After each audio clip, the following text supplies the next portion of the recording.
নিজের ইনকামের টাকায় কি কি কেনাকাটা করলাম সবকিছুই থাকবে আজকের এই ব্লগে। সো হ্যালো এভরিওয়ান, আসসালামু আলাইকুম। দিস ইজ মি জেরিন ডানা and welcome to my life. তো আজকে বের হচ্ছে, আর বের হওয়ার জন্য চিন্তা করলাম যে এই ফেভারিট আমার এই পিঙ্ক টপসটা আমি পরে নেই।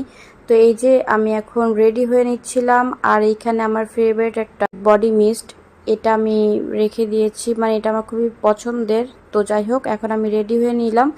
রেডি হয়ে এখন আমি বের হয়ে যাব খিলগাঁয়ে। তো এখন আমি খিলগাঁয়ে চলে যাচ্ছিলাম। আসলে আজকে ঈদেরও এমনি শপিং আছে, তার মধ্যে চিন্তা করলাম বাসার জন্য অনেক কিছু আমার কেনাকাটা আছে, তাই ভাবলাম নিজের টাকায় আজকে সবকিছু কেনাকাটা করব। তো চলো কি কি কেনাকাটা করতেছি সবকিছু তোমাদের সাথে শেয়ার করি। তো প্রথমে আমি চলে গিয়েছিলাম নাফা গ্ল্যামারাস মার্টে।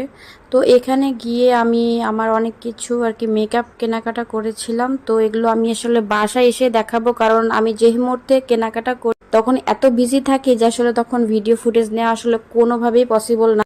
তাই আমি ছোট ছোট করে যতটুকু ক্লিপ সম্ভব হয়েছে আমি নিয়েছি। তো এরপরে আমি চলে গিয়েছিলাম আর কি খিলগাঁতে, আমার কিছু গ্রোসারি শপিং ছিল আর বাসার জন্য অনেক কিছু কেনাকাটা ছিল। তো সবকিছু আর কি কিনেছি, তো আমি বাসায় গেলে পরে তোমাদেরকে আমি সেটা দেখাবো। তো যাই হোক, আমার কেনাকাটা করতে করতে প্রায় বিকাল হয়ে গেছিল। তো এরপরে আমি একটু ফুচকা খেয়ে নিয়েছিলাম। তো আমার এই ফুচকাটা খুব বেশি পছন্দের। তো এটা হচ্ছে ভূতের আড্ডার অপোজিটে এই ফুচকার দোকানটা, মানে পানিপুরির দোকানটা। তো এইখানে আর কি আমি পানিপুরি নিয়ে নিয়েছিলাম। এটা মাত্র 40 টাকা প্লেট, বাট খেতে অসাধারণ। আর ওদের পানিপুরিতে 4 রকমের টক পাওয়া যায়। এখানে দই টক ছিল, মিষ্টি টক ছিল, এখানে লেবুর পানির টক ছিল, তেঁতুলের টক ছিল, মানে সবগুলো এত এত জোস।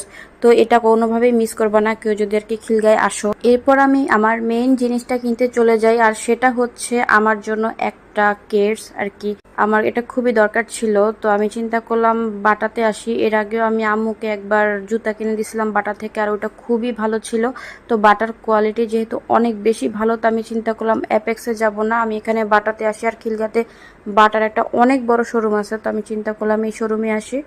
এখান থেকে আমার একটা না একটা পছন্দ তো হবেই, কিন্তু এগুলোর যে প্রাইস, বাপরে বাপ, মানে আমার বাজেট ক্রস করতেছিল। তো যাই হোক, তবুও কি আর করার, পছন্দের জিনিস তো কিনতেই হবে, সেটা যত দাম দিয়েই হোক। আর নিজের ইনকামের টাকা, সো কিপটামি করা যাবে না, যত মন চায় খরচ করব। তো যাই হোক, তো আমি আমার জুতাটা কিনে ফেলছিলাম। তো জুতা কেনার পরে আমি এবারে চলে আসলাম আম্মুকে নিয়ে আপনে। তো এখানে আপনে বসে আমি আমার ফেভারিট ক্লাব স্যান্ডউইচ অর্ডার দিলাম, আর হচ্ছে আপনের সবচেয়ে বেস্ট একটা জিনিস, সেটা হচ্ছে চকলেট কোল্ড কফি, সেটা অর্ডার দিলাম। আর আমার আম্মু যেহেতু লাচ্ছি পছন্দ করে, যার জন্য আম্মুর জন্য শাহি লাচ্ছি অর্ডার দিলাম। তো এই যে আমরা মা মেয়ে দুজন মিলে অনেক অনেক অনেক শপিং করছি, আর একদম সন্ধ্যা হয়ে গেছিল, সন্ধ্যা না আসলে রাত হয়ে গেছিল, রাতের 8টা বাজে তখন।